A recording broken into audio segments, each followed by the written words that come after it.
서울대에서 의과대학을 나온 뒤 보건학 석사에 예방의학 박사학위를 취득한 정은경 씨는 1998년 연구관 특채로 보건복지부에서 일하기 시작했습니다. 개인 병원을 차리거나 대학 교수를 직장으로 택했다며 상당한 부를 축적할 수 있었겠지만 공직자의 길을 택한 것이죠.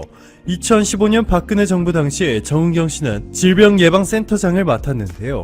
메르스 확산을 막지 못했다는 이유로 징계를 받았습니다. 당시 정은경 씨는 중앙메르스관리대책본부에서 현장 점검 반장으로 역학조사 과정을 진두지휘했고 공식 언론 브리핑을 비롯해서 감염 예방 지침서 수립 등 방대한 양의 업무를 동시에 수행했습니다. 그런데 당시 가장 큰 문제점은 박근혜 전 대통령이 권한을 전문가 집단인 질병관리본부에 위임하지 않고 단순히 대통령에 보고하는 정도의 자문기관 취급을 했던 것이죠. 아무런 권한도 갖지 못했다 보니 새로운 방역 대책을 세우거나 전략을 만들려 해도 수많은 보고 단계를 거쳐야 했고 이 과정에서 여러 비전문가들과의 의견 충돌까지 더해지면서 골든타임을 놓친 한국은 결국 이렇게 최악의 결과를 얻었습니다. 메르스 발생 국가인 사우디를 제외하면 한국이 가장 많은 메르스 확진자를 기록했습니다. 사우디 주변국들과 유럽, 미국, 아프리카, 아시아 모든 국가들의 확진자 수를 합해도 34명에 불과한데 한국에서만 186명의 확진자가 발생했으니 정말 끔찍한 결과죠. 결국 박근혜 정부는 당시 정은경 씨를 비롯한 질본 고위 공무원들의 정직 처분이라는 중징계를 통보했습니다.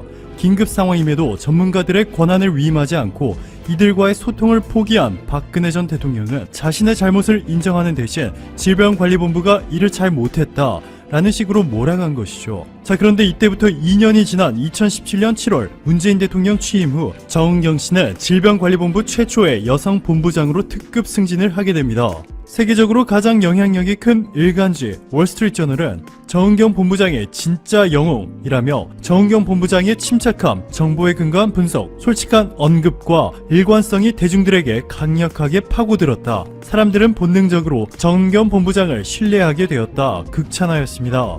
2년 전 메르스 때는 박근혜 전 대통령이 중징계를 했던 인물 정은경 본부장의 이번에는 진짜 영웅이 된 것인데요. 같은 인물이 2년 만에 이렇게 다른 평가를 받는 것에 대해서 미국 대표 언론 CNN이 정확하게 짚어주었습니다. CNN은 텔렌스 켈리 영국 버킹엄대 인상생화학 교수의 말을 인용해서 한국은 전문가의 의견을 경청했다.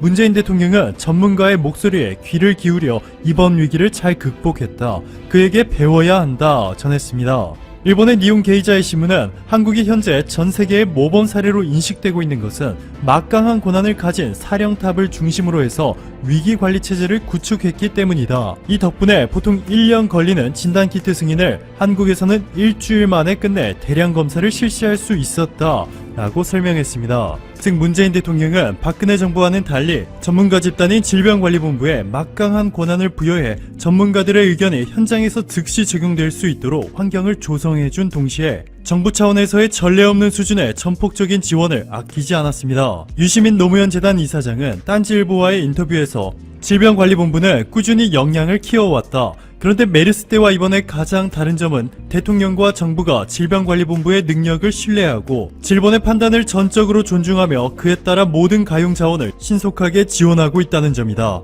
최근에는 정은경 본부장의 단발머리에도 관심이 집중되고 있습니다. 니혼 게이자이 신문은 동그란 안경이 트레이드 마크인 이 여성이 짧은 머리로 바꾼 것은 머리 감는 시간을 아끼기 위해서 라면서 한국에서 첫 확진자가 나온 지난 1월 20일부터 지금까지 단 하루도 쉬지 않고 일하고 있다. 최근 들어 부쩍 수척해지고 흰머리가 증가하자 응원의 메시지가 끊이지 않고 있다 전했습니다. 최근 청와대 보건의료혁신 태스크포스는 질병관리본부의 승격을 본격적으로 논의하기 시작했습니다. 이미 박능후 보건복지부 장관과 정세균 국무총리는 동의한다는 뜻을 밝혔는데요. 이제 조만간 질병관리본부가 아니라 질병관리청으로 바뀐다는 뜻이고 이제는 독립기관으로서 더 많은 인력과 시설 그리고 더 막강한 권한을 가지게 될 예정입니다. 오늘도 감사합니다. 최고로 멋진 하루.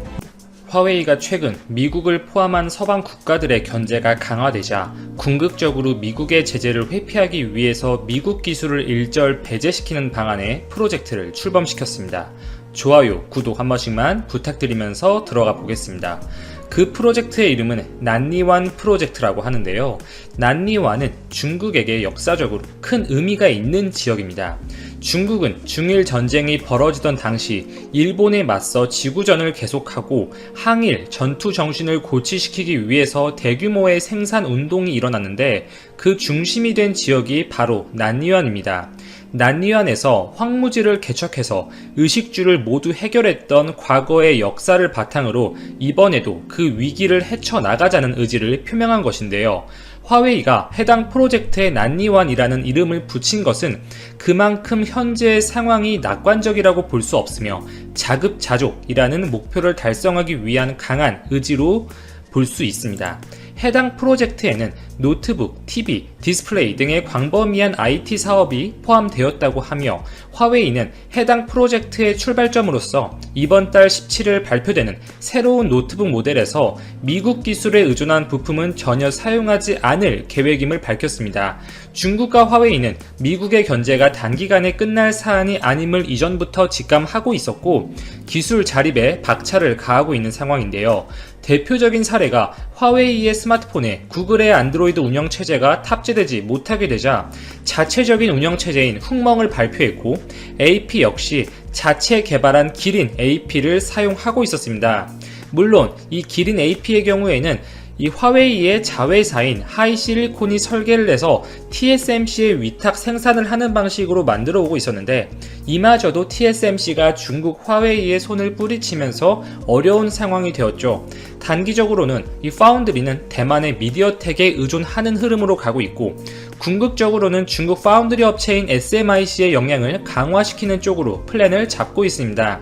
분명 스마트폰의 경우에는 AP, 이 운영체제 측면에서 제조 역량에 문제가 발생할 수밖에 없기 때문에 중국이 기술 자립을 완성하기에는 상당 시간 소요될 수밖에 없고 이 노트북이나 PC의 경우에도 프리미엄급 제품에서는 마찬가지죠. 마이크로소프트나 인텔을 대체할 수 있을 만큼 중국 기업들의 기술력이 높이 올라왔느냐, 세계 시장에서 먹힐 만한 수준이 되느냐, 아직은 물음표가 많이 붙습니다. 이 TV의 경우에는 액정 패널의 난이도가 가장 높죠. 시각적으로 사용자들에게 가장 직접적으로 다가오고 어필이 되는 것이 이 디스플레이의 성능이기 때문에 가장 중요한 파트라고 볼 수 있습니다. 이 디스플레이에서는 중국 기업 BOE가 OLED에서는 아직 부족한 편이지만 LCD 패널에서만큼은 점유율을 높게 가져가고 있고 실제로 TV 시장에서는 상당 부분 중국의 자급자족이 이뤄졌다고 볼 수 있겠습니다. 결국 중국은 이 국제 정세에서 궁극적으로는 기술의 자립을 향해 나아갈 수밖에 없는 상황인 것이고 앞으로 4차 산업에서 가장 핵심적인 영역이 5G와 반도체죠. 추후에 인공지능, 사물인터넷, 빅데이터 등에서 가장 베이스가 될 것이 5G와 반도체입니다. 이 5G 통신장비 시장에서는 중국 화웨이의 장비가 실제로 높은 기술력, 가격 대비 성능을 갖고 있다고 평가받고 있고 많은 기술 특허를 보유하고 있어요. 세계 1위를 기록하고 있습니다. 그러나 뒤에서 말씀드리겠지만 실제 필드에서의 성능은 그 명성에 미치지 못하는 것으로 나오고 있습니다. 반도체의 경우에는 현 시점에서 중국이 완전한 기술 자립을 이루는 것이 거의 불가능한 것으로 평가가 되고 있는데 우선 반도체를 언급할 때 빼놓을 수 없는 것이 우리나라 반도체 기업들, 대표적으로 삼성전자겠죠. 실제로 TSMC가 화웨이와의 거래 중단 의사를 밝히면서 화웨이가 이를 대체하기 위해서 가장 먼저 공급 의사를 타진했던 것이 삼성전자, 삼성의 AP 엑시노스였고 삼성이 거절 의사를 밝히자 대만의 미디어텍으로 넘어간 것으로 보여지는 상황이죠. 어쨌든 삼성전자의 경우에는 미국의 상황을 지켜봐야만 하고 미국의 의중을 살필 수밖에 없기에 추후 수급에 제한이 있을 수밖에 없겠죠. 그리고 반도체 제조, 이 장비의 경우에도 네덜란드와 일본의 장비들이 가장 많은 포션을 차지하고 있고 차후 미세공정의 핵심인 EUV 장비의 경우에는 네덜란드 기업 ASML이 사실상 독점을 하고 있죠. 중국 파운드리 업체 SMIC가 EUV 장비 공급을 타진했지만 미국 정부의 반대로 무산된 적이 있었고 그것은 지금도 이어지고 있는 상태입니다. 화웨이가 최근 반도체 리소그래피 장비를 직접 제조하기 위해서 관련된 인력을 모집한다는 구인 광고를 냈다는 소식이 중국 언론을 통해 보도된 바 있었는데 이렇게 궁극적으로는 반도체 장비도 중국이 직접 제조하기 위해서 욕심을 낼 거예요.